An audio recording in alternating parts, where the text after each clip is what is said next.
Hello, everybody. Welcome back to Reality Realness with 3 S's. I'm your host here, Chantele Francis, here with my lovely co-host we have today, Tanya. How are you, Tanya? Hi, I'm good. Thanks for having me. I'm so excited to have you here. Now, if this is your first time on Reality Realness, well, then welcome. We would love having you here as well. Please do us a favor and just subscribe right down over there. We're on our way to 1,000 subscribers, and we can't do it without you. So, today we're talking about what I think is the train wreck of the fall, and that is The Bachelorette Season 16. What is your origin story, would you say, Tanya, about The Bachelorette in general? And loosely, what do you think about this episode? Origin story. I don't remember when exactly. I want to say the first season that I watched, like in its entirety, was Jake Pavelka's season on Wings of Love. So I would have been in like maybe high school or maybe even earlier than that. And then from that point forward, I just have watched it since. And spinoffs, Bachelor in Paradise, Winter Games, all of that stuff. So I have an addictive personality. So once I'm on board, I'm on board. You're in. You're in. And so what do you think you like about Bachelor Nation in general? That is such a good question. Every time I watch a lot of reality TV, like we've talked about this, and I like all kinds of terrible reality TV, but Bachelor franchise is the one where when I tell people that I watch it, it gets the most negative reaction. They're like, why do you watch that? It's so bad. And I'm like, I don't know. It's comforting. I mean, I totally know where you're coming from too, because like it's the same thing for me. I do watch, obviously, as you know, a ton of reality TV, whether it's competitive reality TV or people falling in love. Like I've watched pretty much all of it since the beginning. And I think it was a fascination that started with The Real World and Road Rules when I was in high school. Like that's when it was like, it just started this whole fascination with kind of voyeurism and looking how people interact in social situations. And so I think the reason why I like The Bachelorette is because I am a hopeful romantic at heart, and I do like the idea of seeing people fall in love and just seeing these connections. I feel as though maybe the Bachelor Nation's kind of like become to be making a TV show more so than allowing these people to find love in these social situations.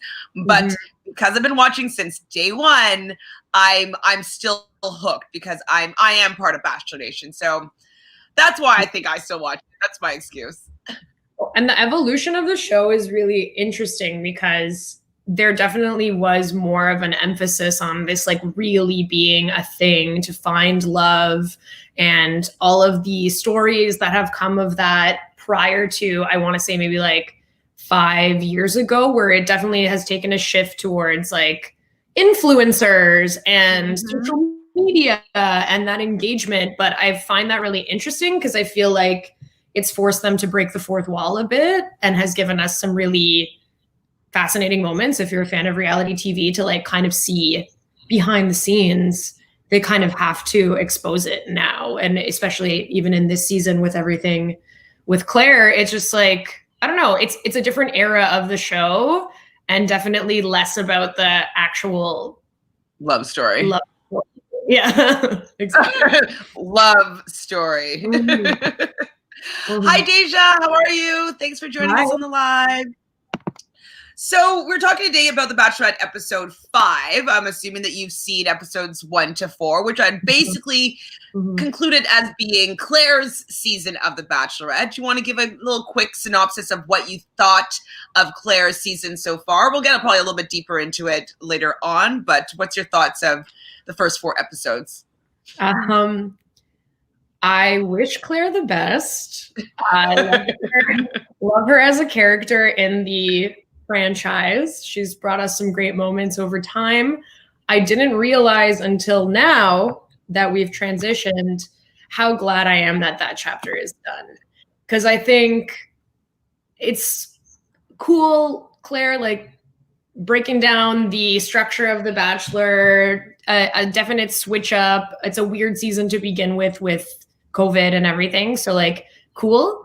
But I feel like 4 episodes was the extent of what I could have taken of that. Yeah. And that was like a lot. Absolutely. Like, so I totally agree with you that I was really rooting for Clare to find love in, this her own season. I was really excited for someone that's a little bit older that was going to be having their own love story. I just don't know if I particularly think that Clare was actually the right person to be the first woman that was over 30 that was going to be the Bachelorette. Just because I feel like she does have her own emotional issues that she hasn't actually dealt with, even though she's done a lot of work on herself. I think she still has a little bit more work to do. And I was really disappointed in her lack of empathy for the men that she had on this season with her. Yeah, do you know what? Amazing. I'm happy that you feel as though you fell in love with Dale right from the beginning, love at first sight, and that's what you're looking for. That's great, but you also signed up to be the Bachelorette and to also be taking these men on a journey to potentially fall in love with you and give some, push and pull back with your relationship with Dale. It's like, oh, let him see how do you want to see what he's like if he's jealous? How do you want to see how he's going to act if he's like trying to, I don't know, you just would learn more about him if she actually did the process the way that it's supposed to be. I feel as though it's may allow her to not actually have the love story that she's hoping for. I feel kind of that Dale is playing a bit of a role. I think that he's scared to disappoint her, and I don't really see this being a forever person. I see this being a spark maybe for both of them or for her right now, and that it might just fizzle. So I really did wish that she took the process seriously. Like, we knew that Jordan and JoJo and Jordan, that she liked him from the get-go. Like, we knew that was like, I was like, I can't really picture her being with anybody else, but she allowed herself to go on different dates and relationships and allowed things to grow. And yes, that could tear some relationships apart, because like seeing your partner maybe having feelings for other people when you choose somebody else, okay, yeah, that could be a problem. But I think it also allowed her to know that Jordan was the one that she wanted to be with. You know what I mean? So I really was interested and intrigued by the dramaticness of like what was going on with this show. But as a Bachelorette season, I wasn't enjoying it at all. Like, I didn't care about Clare's love story, to be honest. I just wanted it to be over. Well, it also feels like I think they kind of were forced into this position where they had to really go along with the way that things played out on her terms, which I understand because it's a new story for them to tell. Like, obviously, every season you go into it thinking, how is this one going to end? Like, what are they going to pull out of the playbook this time? And they're constantly finding different ways to make it feel like the most dramatic season ever. But this was not it for me, because from the beginning, we kind of knew where it was going with Dale, which we also kind of knew in Bachelor Nation anyway, to a certain extent. And like, it didn't intrigue me, or it didn't scandalize me as much as I think they wanted it to. And I agree. I think she needs to, like, we can get to it when we cover the segment that occurs, but I wrote down that she needs to go to therapy and like actually figure out, and maybe she has, but she needs to like really figure out what she is as a person herself and like get that sorted, because it's her track record. She falls in love with everyone so easily, and she's been engaged on these shows before. Like, that's Clare. Like, that's her journey. So I don't think she's really grown that much to a place where she was actually able to do this the way she wanted to and be really open. You wanted her to. Yeah. I was giving her more credit for being a little bit more, grown and learned in her emotional intelligence. Hi, Kennedy. Thanks for joining the live. If you have any thoughts about this episode, please let us know. So we were kind of at the end of episode 4. We see Tayshia come out of the limousine, and she literally was, in my opinion, a breath of fresh air, just because she's just light. Not because it has nothing to do with age or anything, but what I found with Clare's season up until this point was that, she wasn't fun. Like, she wasn't someone I don't want to date with. Like, the date that she had, a group date that she was going to have, and she cancels it because she just wants to like spend time and get to know these guys. I'm like, well, no, how about you have a little bit of fun and get to know people in other kind of circumstances? Like, see what they're like when they're competitive, as I was saying before. See what they're like if they're, doing a food challenge, whatever it is. But like, how about a little bit more fun? I just thought that Clare is also really, she wouldn't be someone that I would be wanting to spend the rest of my life with from what was presented to me on this particular show. I was just kind of like, ugh, I wouldn't want to have to like every single time just be telling her how much she's gorgeous and like how much she really appreciates her and loves her. And it's like, it's enough. It's enough. She's a big words of affirmation person and a big physical touch person. And like, those are not my love languages. Not me at all. So Tayshia comes out of the limo, meets up with Chris. She's excited and ready to go in there. I didn't necessarily like how they did this. What I was particularly hoping for was that she would just get the limousine with all the former guys, and if they're going to add some new people, have just like a limousine entrance and make them do limousine entrances again. That's what I was hoping for, but they allowed her to walk into the room where all the guys were just basically waiting. They're all dumped by Clare, and they got to decide whether they're going to stay or go, and Tayshia walks in the room. What did you think about her entrance into the room with the guys? I think all through the entire introduction of Tayshia and her walking in, I just felt this girl is doing the most with the worst setup. Like, I just loved how she just came in confidently. She's like, probably in her mind, like, this is ridiculous that I'm just walking into this situation right now and that this is even happening, but here we are. And she just brought, like you said, a really nice, fresh energy. And I appreciated it. I think she seemed as natural as she could have given the circumstances. And she kind of handled it well, where she was just like, hey guys, hi, I'm here. Nice to meet you. We'll chat. Like, I don't know how she managed to make it feel less awkward than it probably felt in the moment. Because it's hard. That's the thing too, that I felt that she is really great at just allowing people to feel comfortable. She's just like, don't worry guys, like it's totally fine. Like I'm Tayshia. So Tayshia was from Colton's season of The Bachelor. She was one of the final 3 women. There was definitely buzz about her being the Bachelorette before Clare. She was kind of in the running, and then she fell out of the running, and then it was all Clare, and then we started hearing rumors that Tayshia was going to be the replacement, the pinch hitter of The Bachelorette this season. She's 29 years old, from Orange County. Obviously, she's gorgeous, as we've seen. And she was on Bachelor in Paradise, where a lot of people in Bachelor Nation fell in love with her. She was in a relationship with, kind of went on a date with, what's the guy that was like the stagecoach guy? Blake. Had a weird thing with Blake. Blake was just playing the field for sure. She ended up starting dating John Paul Jones. They break up. She goes to him after, and they have like a little special after that. She's like loved him and wanted to be with him, and so they start dating and stuff like that. So she's definitely known in the franchise, and she's a fan favorite for sure. But I don't think the guys knew who she was. How do you feel about the guys' thoughts about Tayshia? I always hate when they do this edit where they have to cut to the guys like saying how they feel about the girl walking in, because it's always the same sound bites, just like, she looks amazing. Obviously, Tayshia's beautiful. Like, oh, I'm excited to see Tayshia. It's like maybe like 2 of those guys knew who she was. And she right? And she did look good, but it just feels like the arbitrary sound bite that they have to capture. I thought that their reaction overall, though, was pretty positive. Like, I think besides the people who were kind of waffling on whether they wanted to stay or go, for most of the other guys, it really did present like a fresh opportunity. And if she walked in and I was there and I'm choosing to stay and it's Tayshia, regardless of whether I know or don't know her, she's, like you said, stunning. So like, they're very lucky that and she walked right into their lap. And for many of these men, maybe also probably a better fit for where they're at in life. She's 100%. The opposite of what they offered.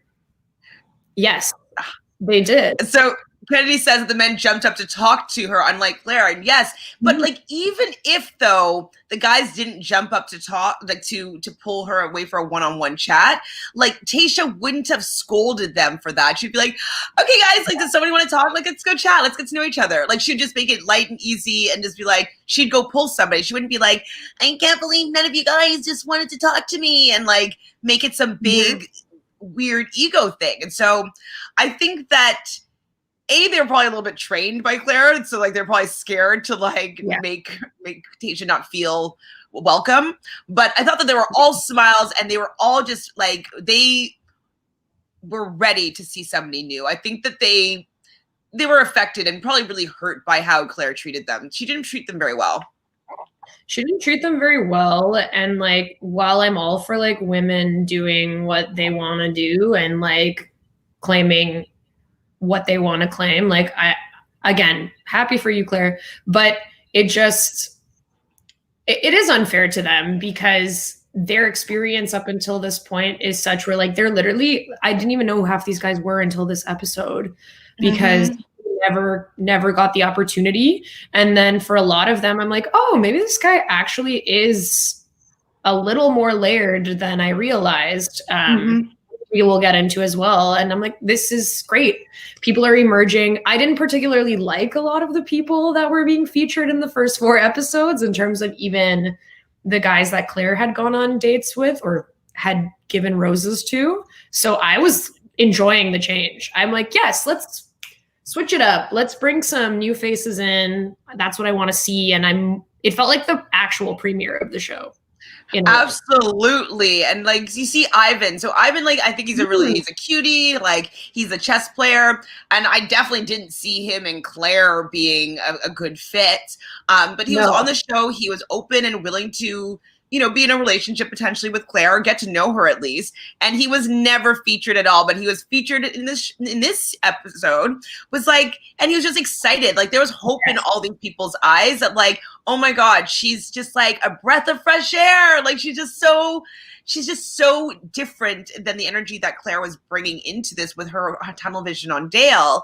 Like, I think they all felt that they had a chance with this beautiful woman, and I think they all felt really lucky. So Ivan was the first person that was kind of like, oh my God, like, you're more my speed to Tayshia. Like, he definitely was into it. Riley was another person. I felt like all the people of color were kind of like, oh, maybe we have a shot here, which is also really interesting. But her track record is she definitely tends to date non-people of color. I don't know if that's been like her whole history, but who we've seen in the Bachelor franchise. I don't know if she dated anybody of color. Do you know that fact? In the Bachelor or in life? In the Bachelor world. I don't think so. Or at least not from what we saw, because on Paradise and also on obviously Colton's season. And then no, not that I'm aware of. But also seems like she maybe has grown up in a neighborhood where is more white dominant. Like, she's from Orange County, so maybe that has something to do also with like the types of people that she is used to dating or used to being around. But yeah, it's I don't know her history outside of that, but I'm pretty sure her husband or her ex-husband is also white. Yes. I do have a spoiler about that, but I don't know if I'll share it because it's actually a pretty big spoiler, but I'll tell you about it after. So I don't think Riley had any idea who she was, but I think he was definitely excited to see this beautiful Black woman that was going to be who he gets to date now. So he seems happy and he hopes that they can find a connection. They're talking though. So Riley, we know that he's a medical malpractice defense attorney. Well, we didn't know the full scope of him being an attorney. We just didn't really know what it says on his little ticker. Now we know he's medical malpractice. And that's what she does. And she's a beauty and wellness. She's she says, what is that? I'm in the beauty and lifestyle space. Oh, what is that? A job? Influencer. I know. I just love that was like I'm in the beauty and lifestyle space. Like, thank you. You've really lifted this job to a new level with that verbiage. That was hilarious. Travel for work and for fun. I'm like, okay. It's a good life though. They get to like basically go and promote things around the world and just like travel and wear like clothes, you know? So Well, I mean, I wouldn't mind getting that. I do have something that I will say that's kind of like a through line for me with Tayshia so far, and it does touch with the beauty and lifestyle thing.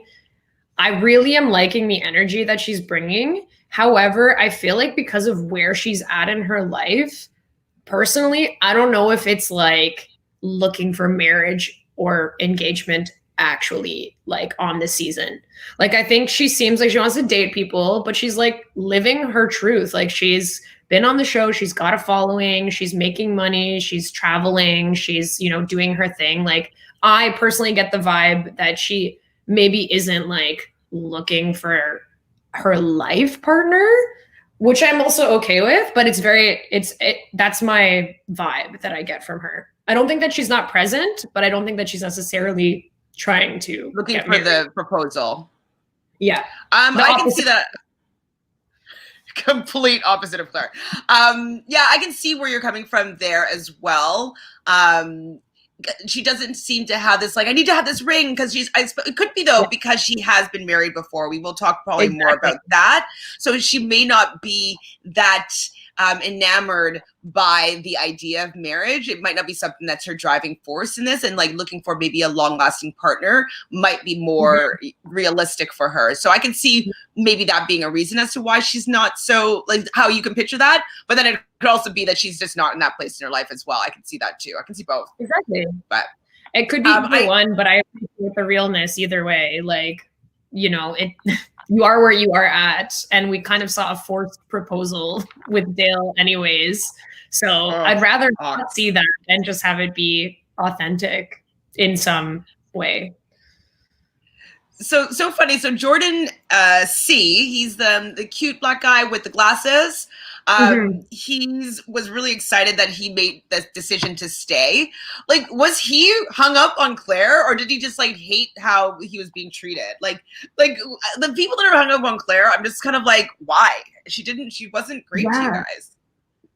The hung up on Clare thing is such a reach too, because if you really think about it, it was 2 weeks, they want to say. How, like, did these guys even talk to her individually for like more than 3 minutes each? Like, how hung up could you be? Especially someone like him. How much FaceTime did you really have with Clare? Like, I don't think so. But I think he was one of the people that was constantly complaining about the circumstances, understandably. So I think he was just like, great, love this change. When he sits down and chats with Tayshia, she's like, you know, you got these big ass eyes that really draw you in, which I thought was, I mean, I know what the eyes that she's talking about, they're definitely really deep brown and they're wide. And so they're really doughy. And like, if you know, stare into them, I'm sure that you just like fall in love. And so I know what he means with that, but how he was saying it was like, big ass eyes. Big ass eyes. I was like, compliment? Okay. Ivan says that he likes Clare or her more than Clare already, which we kind of all knew. I liked Tayshia from getting out of the limo more than I liked Clare her whole 4 episodes. So I can understand that the guys must have been like, oh, this is what the Bachelorette's supposed to be like. Oh, this is kind of fun. You know, I'm enjoying myself here.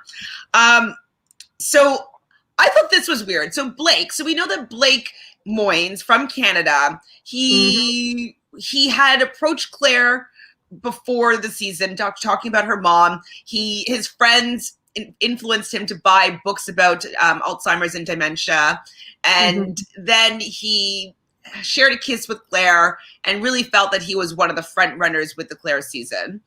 And he asked Tayshia to be patient with him. What do you think about that ask? I think he needs to follow some others out the season because I'm just not interested. I actually feel like he's just like creating a narrative to have him seem like a very relevant character. So for him at this point is like, I had a connection with Clare and I was very relevant in Clare's season. He's probably feeling a little bit on edge about the fact that he's got a brand new situation that completely erases whatever status he had on Clare's season.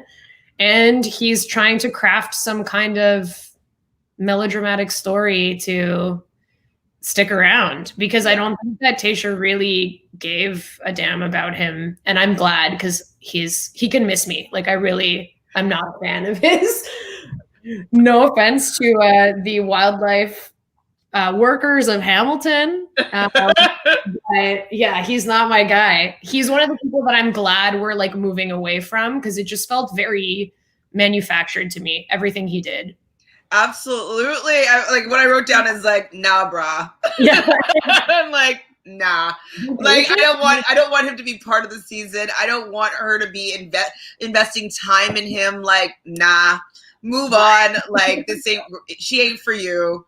Like, bye. It didn't seem to be, there didn't actually, like, all of that aside, like, there didn't really seem to be like a natural connection with them anyways.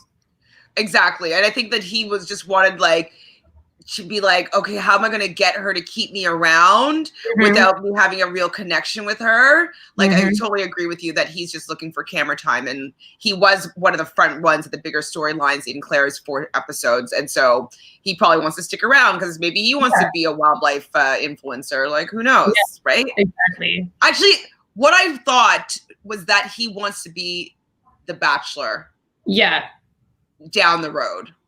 Well, he first needs to figure out his beard situation and trimmed or do something different, because that is the obstacle for me.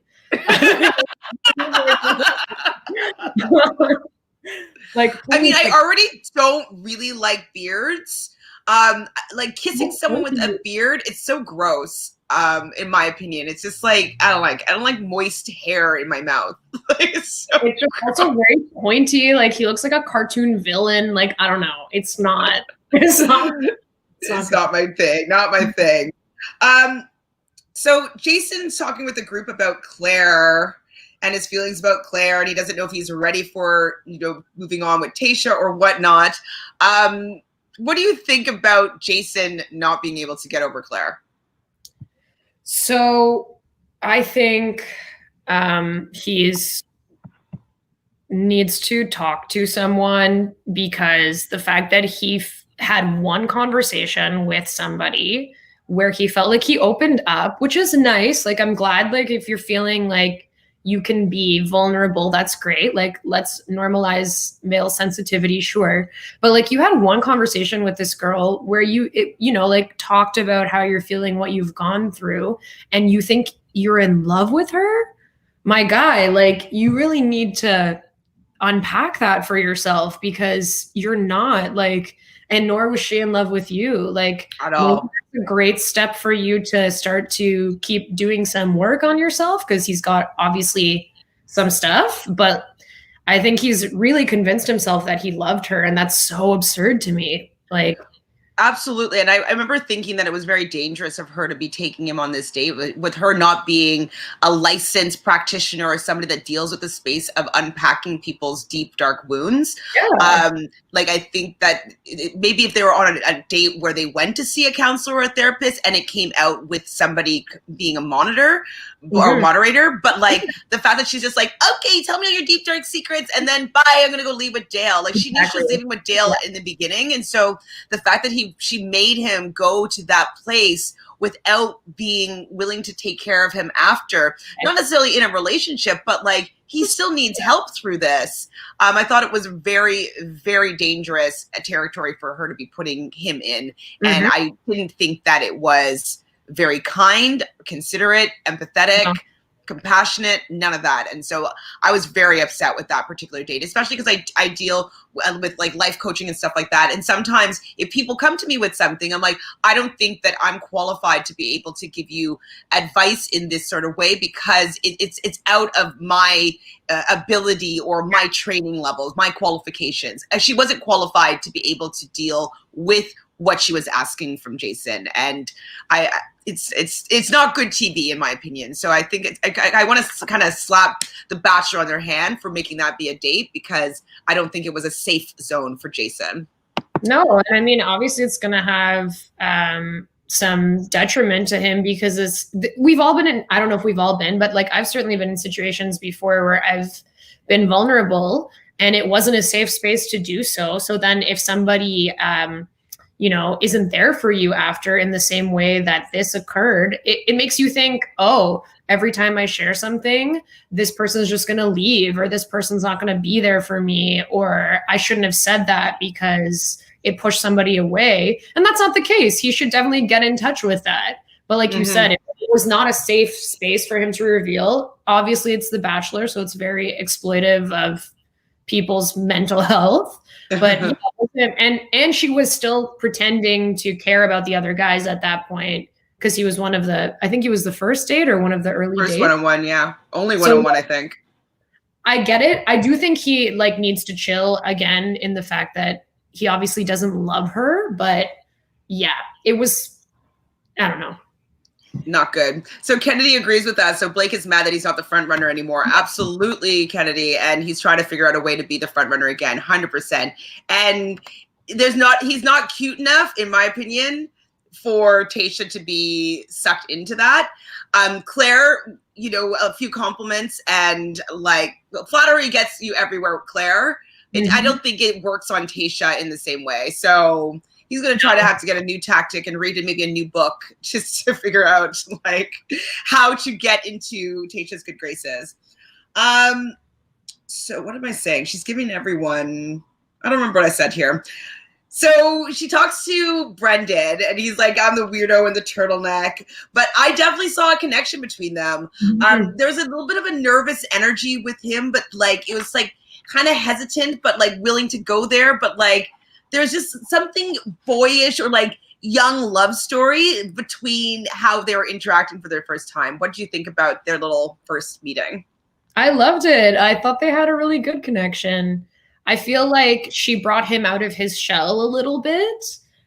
We saw a little bit more of his personality, and he's like just a shy guy, and like seems like actually a sweetie. So I was into it. I was intrigued by him in general before, because I just feel like he had a really interesting look, and I was very like, oh, okay, there's like somebody here that is intriguing. So it's nice that he's now getting the chance to actually, shine a bit more. But they do seem like they actually have chemistry, which is great. I love it. I loved seeing it. I thought it was just really cute and simple and not forced, and just like, what I've been finding with Tayshia just in the beginning, I'm just learning so much about these men that I had no idea about. Like, okay, granted, like I knew their names because I've been covering them, so I knew who everybody was, but like, I didn't know, like, I haven't seen them smile. Like, I haven't seen them interact, like, talk. Like, it's just been great just to see who these people are, because I had no idea what their personalities were like at all. I didn't see any of it. So they kind of are having this moment, and then Chris shows up and whisks Tayshia away to basically give her a limo entrance. So what I did want anyways, was having some sort of limo entrance, but it was with 4 new guys. What do you think about this interjection of Mr. Chris Harrison? And what do you think of the first 4, the 4 guys that came out of the limo? I'm torn because on the one hand, I'm like, such a producer move, obviously, to create some drama in the show. Yeah. But on the other hand, if I'm Tayshia, it's kind of nice that you're not just inheriting this group of men that were selected for the previous Bachelorette. Like, correct me if I'm wrong, but I believe like in between when quarantine started and they had to postpone Clare's season to it switching and whatever, like they actually did cast these guys afterwards, right? Like specifically. Yeah, I'm not sure. I haven't looked back yet to see where in the casting process these men were from. But originally for Clare's season, there was 41 men that were going to be eligible for Clare's season. Okay. I would assume that all of them went to La Quinta, did the quarantining. Maybe they didn't want to stay. Maybe they weren't going to be staying for Clare's season and they went back home. Maybe they didn't pass their COVID test, but then they narrowed it down to 31. So I'm assuming personally that these 4 guys were one of the 11 that didn't stick for Clare's season. Okay. Well, either way, like whether it's for Tayshia, quote unquote, or not, I think it's nice that there are at least some new energies that she gets to interact with, fresh. Even though she's also meeting the other men, I think like it's just good to shake it up in that way for her. But totally, like, production is leaning heavily into the drama these new guys will bring, and kind of working that angle in. So it's a little bit of both. So you hear the guys yelling out Tayshia from the limo, and so she's like excited. Like, I mean, that's something that I wanted her to have. Is like this: the limo entrances is part of the experience of being the Bachelorette. Like getting that, like, you know, tingly feeling for somebody, getting that moment, and having the men come out and introduce themselves. So I am definitely happy that at least she got a little taste of that instead of just like walking into a room of guys that are pissed off that the former Bachelorette just left them high and dry. So they had Spencer. So Spencer was from La Jolla. He's 30. He's a water treatment specialist. She found him to be hot. Do you think he's hot? Like just purely appear. Sure. Personality wise, it's a no for me. It's a no for me too. I might even think that he's aesthetically my type of good looking. Obviously he is good looking, but he's not like, I'm not going to be like, oh my God, he is the man for me. No, definitely. He comes into the room though with the guys and he's like, you scared away Clare, huh? What do you think about that move? Because the guys are a bit bent for him making that comment. I think that he is full of it and probably doesn't care about Tayshia or anything, but is like the producer's dream of the guy who's just gonna be an asshole and stir things up. So I did laugh because I thought it was really funny in terms of how seriously all the other men took like Clare leaving and, oh my God, I loved her, I had a connection with her and blah, blah, blah. Like it is kind of ridiculous. So I appreciated kind of like irked them by saying that because it's just like brought them back to reality a bit to be like, yeah, that's like pretty ridiculous that you're all so tied up on this person that you know. But also, yeah, what an asshole for saying that. It was so unnecessary. I'm just gonna give them the benefit of the doubt here. Maybe it was meant to come off as funny, and they just kind of were a little bit sensitive about it. Because, like, imagine them being like, "Oh my God, what happened? You scared off Clare?" Like, I don't know. Somebody else could maybe deliver it. Oh my God, I hate this. I totally forget that. Like, now the sun has changed times, and so this doesn't usually happen. Like, and so it started to happen this week at this around this time, where like, oh my God, like the sun. I just totally forgot. Oh my God. So anyways, it's annoying, but we're gonna have it's also in the editing. It's also in the editing of that moment. There's like the Bachelor editors, I gotta give them credit. Like when something is awkward, they cut it in a way where there's like no music. And then he just said that. So like probably in the moment it didn't land as intensely as it felt in the episode where it felt very pointed and very accusatory. Like they totally played that up from an editing perspective where he probably just delivered this joke and some guys were pissed and some guys probably laughed it off, but they made it seem more attacking than it probably was. Absolutely. I mean, I wasn't that offended by it. I thought the guys were just being a little bit sensitive. Montel comes out next. He's 30 years old. He's a gym owner from Boston. I didn't really see a vibe between the two of them, but he seems like a nice guy. Thoughts? Anything? I agree. That's like the only time I even remember seeing him in the episode. That's true. I forgot about him after that. Third up is Peter, who I thought he was kind of cute. He's a real estate agent from MA. I'm going to say MA because I can never say that state properly. Massachusetts? How do you say it? Massachusetts? Massachusetts. I always, it's when we were younger, we always said mass up to blah, blah, blah. And so I actually don't know how to say it. And so it's a tough one. Anyways. Massachusetts. Okay. Yeah, it's very hard. He's 32 though. And I thought he was cute. Sure. Yeah. You agree?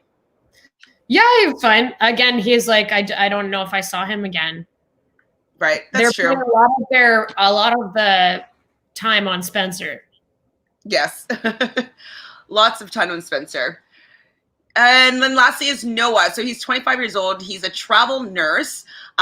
He brings out the stethoscope and he listens to, the heartbeat of Tayshia. I mean, it's a cute moment, something to remember. I'm happy that she at least had one person that was, bringing out the gimmick. You know what I mean? Because like that's also part of it, even though I think they're all kind of stupid sometimes. Like it's nice that she got a little taste of like what all the other bachelorettes have experienced with these like people coming out with these silly little gimmicks. What do you think of the mustache? Oof. The mustache. I don't like it at all. It's not. I don't mind it actually. It's a really weird look for him. I don't understand it. And again, TBD, as we can discuss regarding him and his mustache.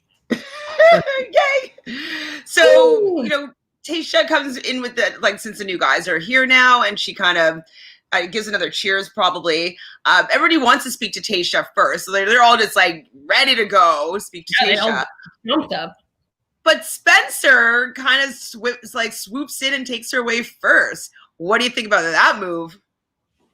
Seems very on brand for the 30 seconds that we know of him, which is just being aggressive and talking smack. I mean, it's fine. I don't understand why people were upset because at the end of the day, she's meeting everybody for the first time. So whether he came in on the limo of people, he was there from the beginning, like they're not owed first dibs on her because they've been there. Maybe they feel that way, but very on brand to do that. I'm not surprised. I probably would have laid a bit lower and not done that if I were him, but I'm not a Bachelor villain. So that explains it. So Kennedy says that Spencer is full of himself. However, she thinks that Noah will be the villain. Do you agree with this? Yeah, me too. I do. Yeah, definitely.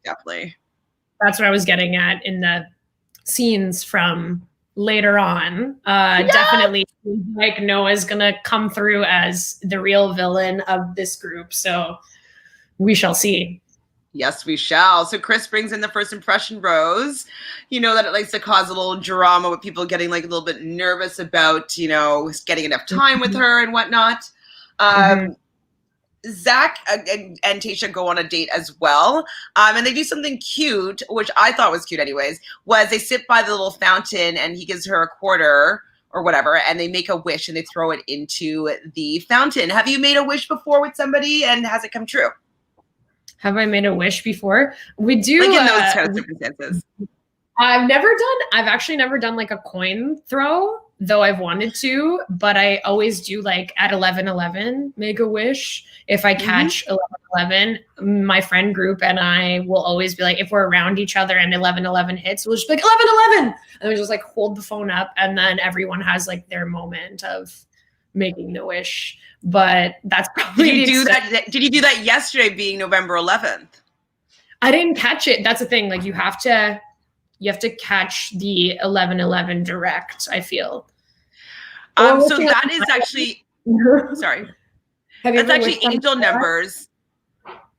Those are angel numbers, and angel numbers, it is a kind of a portal to being able to connect with energy. It usually means that you're in sync with the universe. And so it is a good time to make a wish because you're kind of in the flow of things. So that is why that's a thing for 11:11 make a wish.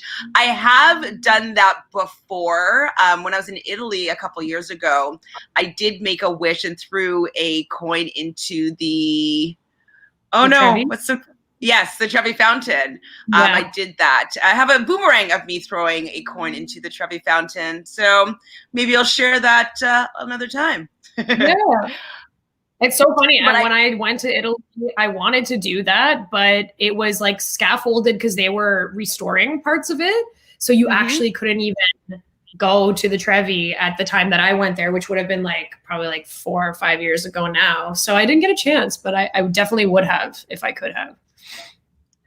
So she starts these little mini first night dates, and she's with Blake next. So after Zach in the fountain, she goes with Blake, and they're playing cornhole.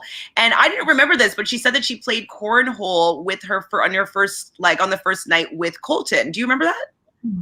No, I don't remember that. But both Blake and Colton are corny as hell, so it makes sense to me that. Stop, dead. Yes, you are right. Slash, have you heard all the gossip that's been going on about Colton? I have, and it's extremely concerning. Like the restraining order stuff. Mm-hmm. Yeah, definitely darked out by that. It seems like very frightening, and that he's like. Well, she dropped all the charges, which I'm wondering, like, what happened for him to her to feel more safe now, or does she feel less safe? You know what I mean? Like, I really I never really was a fan of Colton. I always felt that he never sex appealed to me. Like, I didn't think that he knew his sexuality for sure. And we kind of learned after that he had been toying with whether or not he was hetero or homosexual or whatnot. I never thought that Cassie was ever into him. She wanted to leave for a reason. Like, she didn't like him. And I think that she stayed with him because she is an influencer and like their brand would be good together. And then I think that after the 2 years, then she decided, like, okay, I'm not into playing this facade anymore. And I think that he actually fell in love with her even more during this time. And I don't think she ever did, to be honest. Yeah, nothing I've seen of Colton makes me feel like he's attractive or like endearing in any way. The only good thing he did was scale that fence so easily. That was an amazing athletic achievement. I think we can all agree. But like, even on Bachelor in Paradise and like with the Tia stuff, and just like you said, he doesn't seem to know what he's really doing with himself or his life. So I don't know. He shouldn't have been the Bachelor, in my opinion, but it was an interesting season for what it was at the end of the day. But yeah, he darks me out. Me too. And I mean, not to kiss and tell, but like, the fact that Tayshia said that he was a terrible kisser, that's very indicative to me that he doesn't know what he wants. Yeah. Because like, that means he doesn't know how, like, kissing's supposed to like turn you on. If you don't know how to kiss somebody, you don't know how to turn them on. That means you don't know how to turn yourself on. That means that you're inexperienced in that way. And it's problematic if you're looking for a life partner. And coming as someone that's very religious and also a virgin. Yes. There's a lot of red flags there. I definitely would not have made him the Bachelor, and I would not have been the final three. So Tayshia, you were doing the Lord's work there for sure, because I don't think I would have been able to stick there for that long at all. No we see Damar. I think Damar is so cute. He's a little bit young, I think, even for Tayshia, but he's 26. He was obviously part of Clare's season, but he's definitely smitten, and he's just so cute. I believe he's a spin instructor. So like, he's going to have like high energy, which will be good to match with Tayshia if he gets the chance. I don't know if he's going to get the chance. Yeah. You see her dating Noah for a second. Apparently there's 11 kids in his family. I wanted to know if they're all biological, if there's some adopted children or whatnot, because like, that's a humongous family. 11 kids and like a set of twins in there. So I wonder if his twin is identical, because I always have a fascination with identical twins. And I'm wondering though, because there's 11 people in his family, if he's always needed to feel that he had to stand out, you know? So maybe that's why he has the mustache. Maybe that's why he might be playing this villain role, because he's always had to fight for attention. And so maybe that's just like, he just throws some antics or stunts. So I'm wondering if that's why he's acting this way. For sure. Actually, I didn't even realize that he was the one that said that he had 11 siblings. But now that you mention that tracks for his behavior for sure. Absolutely. He just seems like the young kid that like just wants like people to pay attention to him, to me. Not life partner, in my opinion. So hopefully, because the previews for the rest of the season make it look like he sticks around for a while. And I'm like, really? Like, I really hope that that's just like a misdirect, because I'm not really vibing with him or their energy. Like, I'd rather see her explore things with other people, you know? If he really does end up like becoming this villain character, I would suspect we would have like maybe 2 to 3 more episodes of him, because that seems to be the duration that they keep them involved when you know it's not someone that they're going to pick. Like, they need the drama, but then like it's deuces after a certain point in time. Absolutely. So we see her talking to Kenny. What do you think about Kenny? So Kenny was the only person that was really standing up to Clare, being like, "You owe us an apology," which I think she did owe them an apology. Like for her to be like, "For what? Like what? What do you mean for what? You can't figure out what you might need to apologize these men for." Like, we know you're not going to apologize for love, Clare, but like, you need to apologize for the fact that you were really rude and inconsiderate to these men. But anyways, Kenny is sitting talking to Tayshia, talking about how like he doesn't really own a suit. He's a boy band manager. How'd you like their interaction? I think it's hard for me to look at it objectively because Kenny is for sure one of my least favorite people that's on the show. And I have so many questions about him. I'm like, what boy band are you managing? And what is going on with that? What are all of your tattoos? I'm very intrigued by some of the choices. It's the tattoos for me. I'm like, what? I like just really. He's the one that has star tattoos. Yeah, I'm just like, okay. He's the one that has star tattoos on his stomach, right? Yeah. I think so. And all of them are like just odd. I'm like, okay, whatever, this guy. But I did appreciate that he called out to Clare that she wasn't present with him when she spoke to him. Like, that was the one thing where I could agree with him, where I was like, yeah, like, honestly, when you're talking to someone, if they're actually listening to you or not listening to you, especially in this context. So he just laid it out, and I don't think she like expected that. As far as his date with Tayshia or like his moment with Tayshia, I don't think she's really into him. No. And I don't think he's too like to do this. Like, I don't know why he's even here. He seems to hate everything that's happening. But he seemed to be in a better mood now that Tayshia's involved. He definitely seems happy to be there. So she gives Spencer the first impression rose.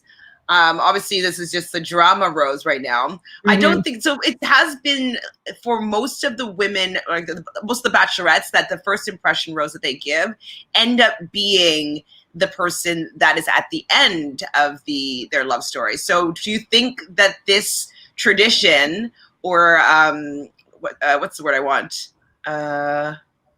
What is it called when you? Anyways, we'll call it tradition for now. Yeah. Do you think that he's going to be the final person? No way. Me neither. So we're gonna break that trend. I was kind of like confused as to why she gave it to him, but my only theory to that is I think maybe that the first impression rose was actually probably given out like earlier in the evening, and he made a strong first impression with her, hence the rose, where like she thought he was attractive coming out of the limo and he took her first, and like they had that time. I feel like maybe if she had talked to some of the other guys sooner, that might have changed, but that's the only way I can justify it, because she seemed to have good conversations with other people too. So I don't understand why she went with him, and I don't think that he will be at the end at all. I think that personally, I think the producers are just going for all-out drama this season, and I think that he was going to cause the most drama out of anybody that she gave it to, and he did, like, was the first person that pulled her away to chat, and so I think that she's just like following what the producers are saying for her to do. And so Kennedy says, pardon? And to get the other guys pissed off, to be like, this guy just came in, he told her, and now he got the first impression rose. Like, it's to stir them up too. Exactly. So Kennedy says that her faves are Brendan, Riley, Bennett, Kenny, and the guy who threw the coin, the founder. That's Zach. I really like Bennett. Riley, I'm not sure. I feel like Riley, he seems like he has like a hard exterior. You know what I mean? We didn't draft him in our draft picks. Like, we didn't pick him because he seems as though he's a bit of a hothead in a way that I'm not attracted to personally. Like, I didn't like how he was being combative with Yosef a couple episodes ago with Clare, with that whole "don't speak for me" and all that stuff. Like, I don't know. It didn't pull me in personally. I can understand how people could respect him for doing that and like be vibing with that. But for me, I wasn't vibing with it. Bennett, I really like. Brendan, I really like. I didn't know I was going to like Brendan as much as I do. I wasn't particularly fond of his look. I didn't think he was as attractive as some people are like, oh my God, he's the hottest thing I've ever seen. I'm like, I mean, he has really nice eyes, but I don't know if he's the hottest thing I've ever seen. It's not really my type of hot, but I'm surprised by how much I like Brendan so far. Kenny, we kind of already talked about him. We don't really know why he's here. I hope that he gets a little bit of a one-on-one date or whatnot, so we can just learn a little bit more about him. Right now, I don't necessarily care, but I could grow to care to like him a little bit more. Mm-hmm. And I like Zach, but I don't care that much about Zach. What do you think about Zach, anyways? Or these guys? I agree. I like Brendan. I like Bennett as a character on the show. I think he's a good Bachelor franchise character. And I say that because I don't really think that he, for Clare or for Tayshia, will necessarily be someone who ends up with the Bachelorette, but he's entertaining and very funny, surprisingly. That his package was like so ridiculous and the Harvard stuff and the scarf and whatever. I kind of thought he would be more of an outlandish character, but he's actually kind of like funny presence that's there. So I can appreciate that. Zach, I found myself like very not attracted to in terms of just like aesthetically speaking, like honestly, just going off of looks. I was like, I don't understand why this guy's getting that much screen time or like what's going on. But this episode, he really did grow on me because he seemed like an actual real person who could have a conversation. Yeah. Like he seems mature and he seemed like he could actually like have a present conversation with her that didn't feel forced. So for that reason, he did grow on me for sure. I totally agree with your assessments too. Hi, Cassandra. Cassandra says that she's excited to catch this live. Yes, we're excited for you to be here. What have you been thinking about this season so far? We're getting right into it. So we're doing episode 5. We get to their kiss. What do you think of the kiss between Tayshia and Spencer? Did you think that there was passion there? No, yes, maybe. I appreciated that she just initiated it. I like really am loving her having these conversations with these men and just being like, I'm going to kiss you. It kind of takes away the awkwardness of the, am I going to lean in? Like, how do I do this? I feel like it's like being assertive and being like, yeah, I find this guy hot. I'm giving my rose and then I'm just going to kiss him. And she like grabbed him. I was like, okay, live. I don't know if the kiss like really felt like passionate, but it was also probably kind of surprising to receive. So all in all, I'm here for her kissing journey. But that's the thing too. With like Clare, she doesn't even seem to know how to create a kiss moment. Like how awkward was that pool kiss when the guy Zach didn't do anything wrong to begin with? I definitely think that he should not have tried to get her to come back into that moment or like put his hands on her at all. I definitely think that that was too far. But what he did in that moment, he didn't do anything wrong from my perspective. What did you think about that with the other Zach? I think like from a clear-cut perspective, for me, it became uncomfortable when he grabbed her like neck here. I thought to me that was like kind of triggering. I was like, I don't love that gesture, but I think the actual like misread of whether she was going to kiss him or he was going to kiss her was just like generally a misunderstanding. I think like it just wasn't a clear moment for him and from her, like the intention was weird. But then he lost me after that. But yes. I agree with you, like the actual, like her leaning in and then giving this kind of mixed signal and then him being like, oh shoot, like I didn't mean to do that. Totally understand. The second he like grabbed her, I was like, oh, now it's taken a turn for the. Well, and this is the thing too, when I was watching that moment, and she turned around, like she's getting out of the pool because they're gonna go get ready for dinner. She turns around and she kissed. I was like, oh my God! I screamed. Like I did not see that kiss coming at all, and so I screamed. So I imagine him not expecting this kiss coming and just being like just shocked. Like I think he was just shell shocked, standing there, and then like he in how he was trying to get back to that moment, I don't feel that he handled that well. I mean, I can understand him trying to be passionate and like, let me grab your head and like go in for a kiss. Like, I think that he was trying to have that be the gesture, as opposed to it being triggering and allow her to feel unsafe. I really don't think that was his intention. I think he was trying to be passionate and show that like, no, I'm into this. And he didn't realize that no was like, it was completely gone, not like a no tease. Like, so it was a lot of mixed messages. Go ahead.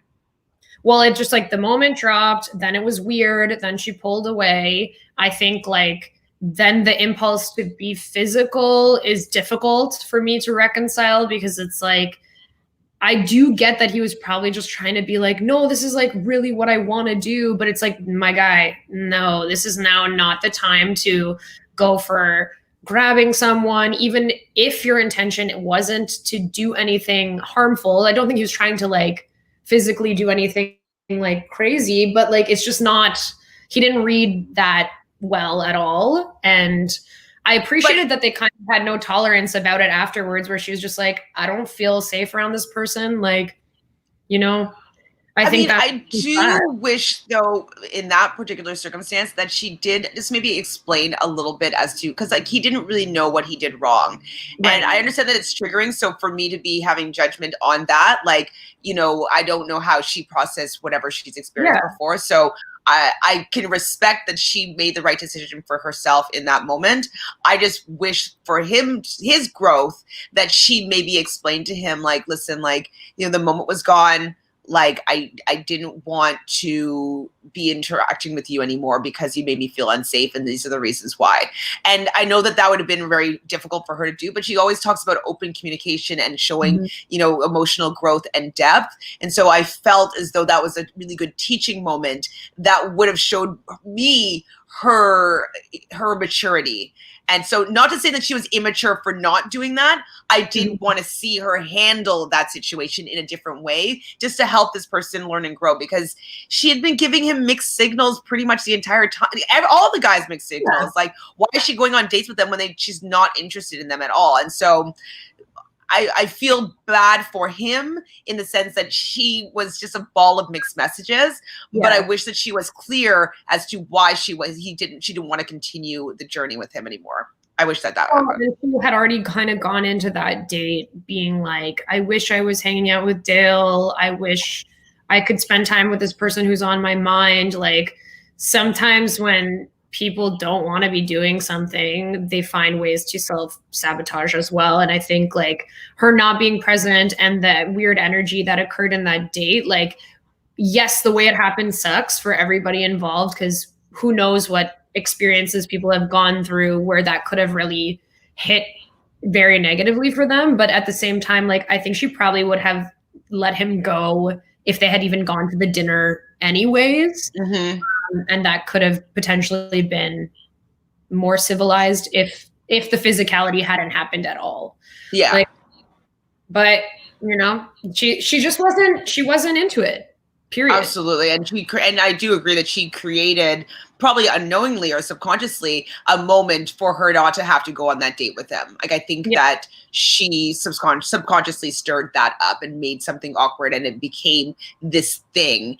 And I'm curious if that's something that she normally does, is like, she gets in these weird circumstances that are very emotionally kind of explosive and interesting. Like, remember her with Christian and in the Winter Games? Like, it became some whole big thing that it was nothing happened. Like, so I haven't really fully figured out what it is with Clare, like what she does. But I think with her desire of having these, like, she has an idea of exactly what people are supposed to do. And when they don't follow through with exactly, she blows up and makes it some big thing. But like, they're just like, wait, you're supposed to just get to know me and like how we work together and how we, you know, evolve into a relationship, instead of me being exactly who you decided that I'm supposed to be. And this is also why I feel like Dale is in trouble, because as soon as he does something in his own nature that's not what she has planned on paper for him, I think that it's going to be very problematic. She also has like a very clear vision of like what she expects of her partner to fulfill for her. And like I even wrote it down, like it comes up in their sit down, but she basically says she wants someone that will never leave and never let her down. And that's a really big pedestal to put any person on in your life. Like it's just a lot of pressure for anybody to have to fulfill this like position for you of this all-encompassing person that will like, yes, walk with you through life, but then also like never leave. Yes, of course, in the literal sense, like you're getting married to this person, you're in a monogamous relationship, they're your partner, quote unquote, but like it's a big thing to expect people to fulfill this role, this father figure for her almost. It's not setting up anybody who has been her partner or engaged to her or any of these things that she's explored for success. And it's not setting herself up for success either, because her expectation is just so skewed. And I don't think you shouldn't be picky, or you shouldn't strive for like somebody that you believe you have that passion for, but I think she's convinced herself that that's what she needs, and maybe that's not what it is, right? 100%. And, you know, just to piggyback on your thoughts of, you know, her saying like, I want someone that would never leave me, that's always going to be there for me. I think that's also partially, in my opinion, a bit of emotional manipulation. I've dealt with friends that have been kind of suicidal or whatnot, and having that threat of like fear that if you don't do something, something bad is going to happen to that person. It's a very, very toxic dance of like not them feeling maybe that they can say what they mean or say what they actually feel, with the fear that there's going to be some sort of repercussions that, you know, that they're going to hurt themselves, or that they're going to be upset, or they're going to, you know, spiral down out of control. And so just her even saying that so many times, I'm just like, stop that. It's not attractive, but B, it just sounds like you are ensnaring this poor guy to feel trapped, that he can't be himself, with the fear that you are going to spiral. And extreme codependency is also like equally as toxic as like the opposite, because if you just have like a really, really intense codependency with someone, that also can lead to like really, really bad behaviors in a relationship. People need to be able to toe the line of still being an individual and being a person that they want to be, and then also have someone in your life that brings about nice qualities in you, that supports you, that understands your love languages and is there for you. Yes, but like it seems like she just wants that person to basically like be completely enmeshed with her at all times.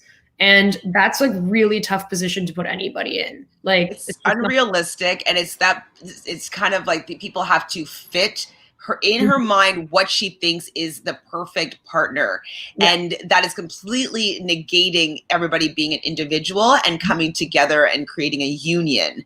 And so that is why I feel that Clare has not been successful in her love relationships, is because, like you're saying, not allowing the individualism happen and then coming together to support one another. It seems like she only wants them to be a certain way. And so it's kind of scary. So Kennedy says, I'm interested in seeing the black guy. So it's Jordan C. with the glasses and his chemistry with Tayshia in the season preview. It showed them having a pillow fight in bed. I didn't realize who that was. So I am excited to see, like, I want to see dates. I didn't want to see all these sit down, like chit chats with Clare about her just needing to be validated. And so I don't care who it is. Like, I just want to see lighthearted dates, giggling, laughing. Like, that's what I'm here for. And that's what I'm happy that Tayshia's bringing right now, personally. So both Blake and Zach are worried about going home. This is, you know, the looming rose ceremony. They know kind of what the cycle is supposed to be. And Tayshia makes the toast being like, you know, the love of my life is definitely in this room, which I thought was interesting. I'm like, is it really, or did you just have to say that, Tayshia? I'm curious. Curious. So Tayshia makes a toast and cheers to love. And then we get the segment that we all did not want to see at all. I could not believe how much I was not interested in seeing this sit down. What are your thoughts? Hated it. I just think like they felt a need to kind of tie things up, but the only interesting thing about the conversation that we really needed was the discussion of whether she talked to him before on social media or not. And she just completely denies that that happened. So I guess I'm curious to know if you think that they did communicate before or if not. And furthermore, even if they didn't, they're still talking about the fact that there was a knowledge of who was there and knowing their social media and like kind of seeing him on social or any of the contestants on social before, which is still a departure from how the show normally operates. So I just didn't feel satisfied with that explanation at all. I personally don't think that they had communication. Yeah. I think that she social media stalked him and completely like created the life with who she thinks that Dale is. Yes. I was even joking in another interview, in another podcast. It's pretty bad, but I was like, I swear to God, that woman has been masturbating, thinking about Dale for the past 3 or 4 months. Like Absolutely. she is in a relationship in her mind with this man. She's seeing his posts. She's seeing what she's doing on Mother's Day, seeing all the similarities, seeing that he's attractive, and completely has made herself infatuated with this man. I do think that she's doing some sexual magic there with the thoughts about him. Like I really do. And like, I just remember in high school where you develop like these crushes on people, like an older guy at the high school, and you don't know who this person is at all, but you're like in love with them. Yeah. It's very juvenile. I feel like her approach to this relationship, it's very unrealistic as well, in my opinion. And I really think that she just went really deep in deciding who he was. And that's why when he came out of the limo, she was like, oh my God, this is it. This is him. It's happening. It's really him. And I think it's because she has decided that it was him and she created a life. I totally agree. I wrote, maybe they didn't talk before, but she had access to his social, which adds a layer of feeling like you know a person. Because like you said, like we've all been there. Like I've been like, you know, a teenager becoming obsessed with somebody and then learn everything I could possibly know about them through their social media, call it stalking or whatever. Everybody does it to an extent. That does still put everybody else at a disadvantage though, because whether they actually spoke or not, then doesn't really matter. The entire attraction to him comes from her knowing all of this stuff about him from before that she and not allowing to see if there's any like organic sparks. She created the spark already in her mind and already decided that he is the one that I'm going to open my heart to. Yeah. And she manifested that for herself where she was just like, yep, that's my husband. Yep. It's not really love at first sight. It's like love at first sight of someone who I've already thought I was going to be in love with, which is not the same thing. So I think that's also why there's that disconnect between the two of them, where it seems like he likes her, obviously, and they seem happy in this like very, very soon honeymoon phase that they're on right now. But like, I don't think that he, even with the proposal, I don't think that he would have rushed to do that. It seemed like he wanted more time to let things simmer and to just like explore it. And then production and Claire, whatever, wanted that to really be a thing. They're not on the same page. Like they're not on the same page. So it just wasn't, it wasn't satisfying to me. And it didn't answer a question in a way that I felt like it was very much like, no, I didn't message him, and that's basically the same thing.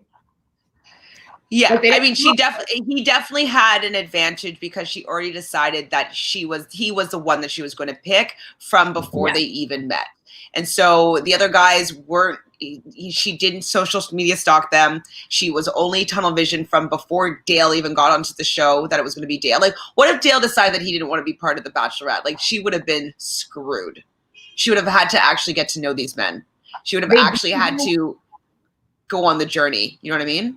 Exactly. And like, no doubt, I want to give credit to the fact that they obviously have physical chemistry. And again, I think she's a physical touch person. She's such a Pisces. Like, like when I looked up and found that she was a Pisces, and I don't know if people are into astrology. We talk about it here. But I'm just like, it's that depth of like when she feels something, she feels it so intensely. And that is just like her reality of that situation is such Pisces behavior. And shout out to my friends who are Pisces. I appreciate the passion about them. Definitely not my vibe, but yes, I appreciate. Like, oh my God, girl, like, come on. So I don't think she actually like fulfilled the role, going back to what you said before of like being the oldest bachelorette, which is such a dumb thing anyways. Emotional maturity, to quote the show, is not really there for her. Like, I don't think that she is actually behaving in the way that someone with her life experience who should be in a different place for finding a partner would behave. So I don't know. I was totally cringe though when she was, you know, crying and throwing out her dad's dying wish that this is what she wanted for her. Like, she's just putting so much pressure on this relationship. And poor Dale, like, I've been joking, but I kind of believe it. Like, he's getting lost. Like, it's like I don't see the spark behind his eyes anymore. It's like, hello, you still in there, Dale? Yeah. Dale? Like, I feel like he's just like, okay, I'm going to put this face on and I'm going to do it for 2 years. And I wouldn't be surprised if like they just like, maybe they get married, but I don't see him wanting to stay as kind of, it seems like a prisoner in her fantasy for a lifetime. I just don't see that. I wish them both the very best in love. I hope that I'm completely wrong with what I'm assessing. This is me not seeing them in real life and interacting with them personally. Like, so I don't know them. This is just from what the edit has shown me. Even from Chris Harrison's face, he doesn't look like he believes it at all. Like, he doesn't look like he buys it, but he's just like, whatever, this is what Clare wants. We'll give it to Clare, you know? But I hope for them the best. I hope that I'm completely wrong with my take here, but I just don't see him really being this person that she's hoping that he is, or decided that he is. I don't see it at all. Come on, like, you can fall in love with someone. I do believe that maybe love at first sight exists. I do think you can fall in love with someone like pretty early on and knowing them. All of that's true, and that can happen, but like you only know this person in the context of doing a show. You are immediately like changing the trajectory of the show because you want to be with this person. You're now engaged. Like, when time passes and you spend more time together, people change and evolve and grow. So like, I find it hard to believe that he is going to not want to explore more in his life. And maybe I'm not giving him enough credit, or maybe he's not like showing it as well, but I don't think that they're on a journey that makes sense for both of them.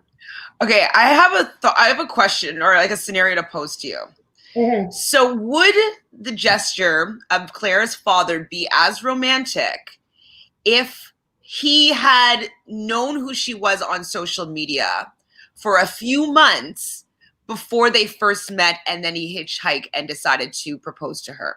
Would that be the same romantic gesture if he knew who she was and targeted in on her as to being someone that he wanted to be in a relationship with? I don't know. I mean, technically yes, but I'm kind of hung up on the father thing, period.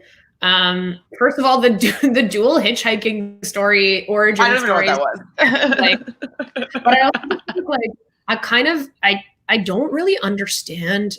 I do get it from like a psychological perspective. Like, inevitably we're seeking out people that kind of represent what we had or didn't have in our parents, or yada, yada, yada. But like, she really hammers home and emphasizes that she wants this person to basically be like her father.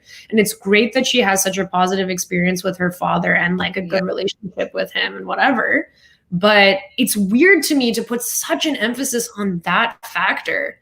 I'm like, but what about like just how a person is and how they treat you, as opposed to filling this like big role for you? It's just, yeah, going back to it, yeah, I don't know. So if that gesture had happened, would it have been more romantic that way? Yeah, I guess, but I still find it If all to be wait, I would be terrified personally if yeah, like I knew that somebody I met once that went and social media stalked me for 3 months and then decided that I was the person for them, hitchhike and go and like show up on your doorstep.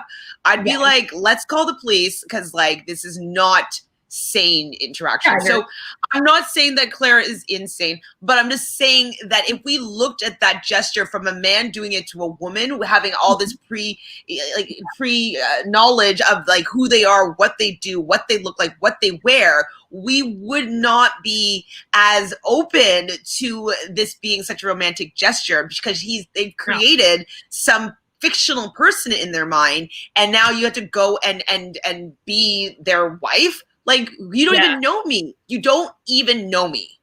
And I agree. Like, I wouldn't want that to happen to me. I think Claire wants a gesture that is grand like that. Like, it shows in her behavior in terms of the way the guys acted.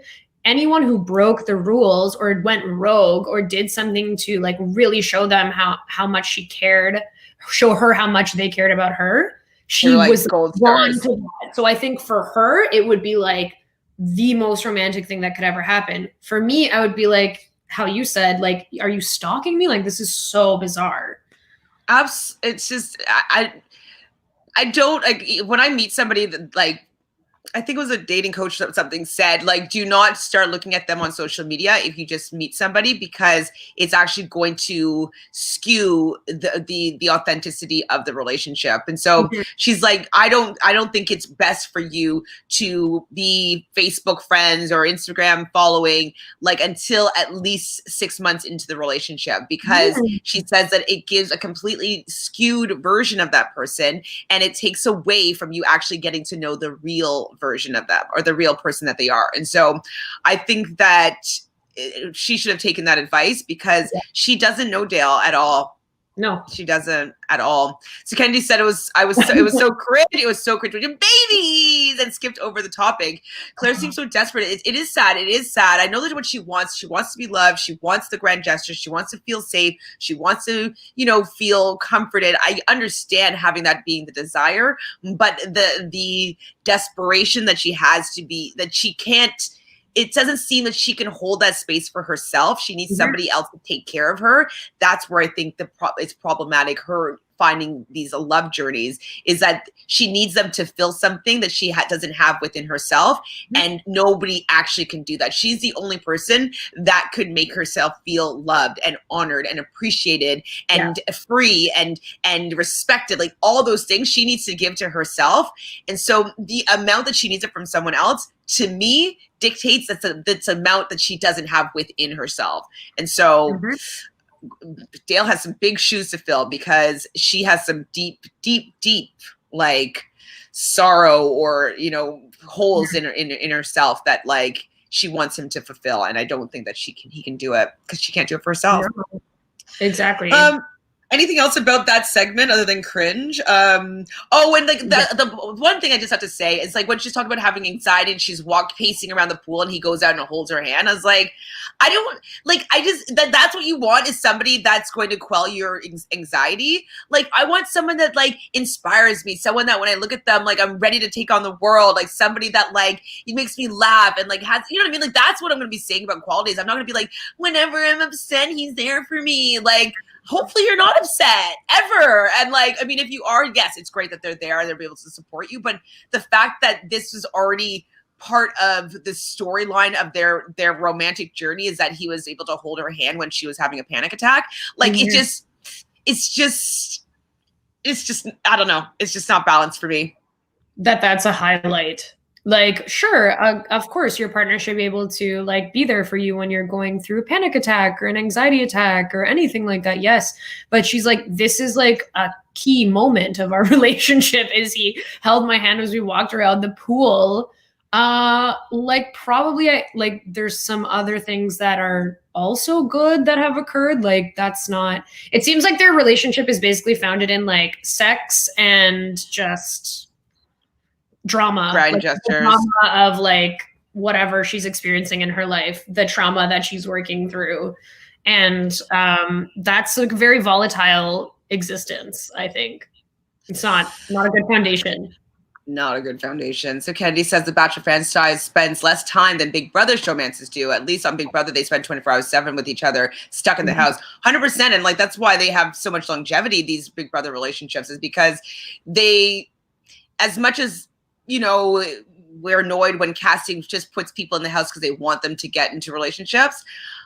I like the organic evolving of some of these relationships in Big Brother, because they're seeing them in like all their not pretty states. You know, they're seeing them like when they wake up in the morning, when they go to bed, like, you know, if they have a stomachache, like they're seeing them all like the bad stuff instead of like just like when they're wearing like the nice dress on the party night. So I think that that's also why Big Brother showmances last a little bit longer, is because they're seeing the real person instead of like this, you know, glossy version of them. Well, and Bachelor Nation contestants have also talked about that being like kind of a good point about Bachelor in Paradise, for example, where they actually do spend 24 hours with each other on Bachelor in Paradise. Maybe it's a shorter amount of time. Like, I think it's probably a couple of weeks that they film that show for, but with that person all day, every day. So we've seen some actual partnerships come out of that show that have lasted a little bit longer. Thinking of someone like Kevin and Astrid, for example, where it's like, yeah, you actually get to know that person way better in the context of Paradise versus the Bachelor or Bachelorette, because you're really only talking to someone for such a small amount of time and spending time alone with them later in the process, maybe if you're lucky. So it's not a good setup for sure. Not at all. So I'm thinking though right now, because it's actually almost an hour and a half in and I have an audition that I have to go to. I just crammed everything in today. I was wondering if you want to just like finish up with the rest of this episode tomorrow for like a half an hour, or if you have time, or even later on today. Just because like I want to prepare for that audition. And like that's kind of a good break, is like the boring Clare segment, and then we can talk about the dates and then what's leading on into the rest of the season. So I don't know if you feel about that. Normally I would obviously go right through, but I was like, maybe I need to prepare for this audition that I have to do on Zoom shortly. But it's been so good talking to you so far. Like I've been getting my fix here, like talking about the psychology of Clare and like these relationships. Like I definitely have been enjoying this, and hopefully you guys have been enjoying this in the chat as well. So let's conclude this for today. Do a little quick finish up tomorrow if you can, or Saturday, whenever you can next. We'll finish this episode. We'll do a part 2. So are you working on anything that people can join you in on coming up, Tanya, sorry? Not much, honestly. Just living the quarantine life of working and then staying in my apartment outside of that. So, but I put my Instagram there. If anybody feels like following me, I love all reality TV, pop culture. So if you're looking for someone to chat with that, I'm open at any time. Super perfect. That's why we love talking to you, because I love people that have the full spectrum of knowledge for reality TV. Like it's like you can draw from different things, and that's kind of where I come from too. Is like I watch it all, so I love talking to you, because you have like the wealth of experience in all these different shows that make like, you know, you pick up what I'm putting down usually, which is fun. For sure. I'm not really doing anything right now, but obviously we want you to follow us. So like subscribe, please, down on the bottom corner over there, just so we can get to this 1,000 subscribers. And then I'll feel like I have enough clout so I can go and get some of these big interviews that you guys have been asking for. So hopefully we can talk again tomorrow. Tanya, it has been so great talking to you about the first half, we'll say, of episode 5. Up until Clare decides to like come back on her one-on-one tell-all, like whatever that was. But please subscribe, ring that bell if you want to be notified whenever we go live. Pretty much daily, I'll go live at least once. Today it's going to be 3 times, so I'll be live again a little bit later for the amazing race. And we'll talk tomorrow about part 2. Please like this video. We'd love you to do that. And as I said before, subscribe. Love you guys. Talk to you guys soon.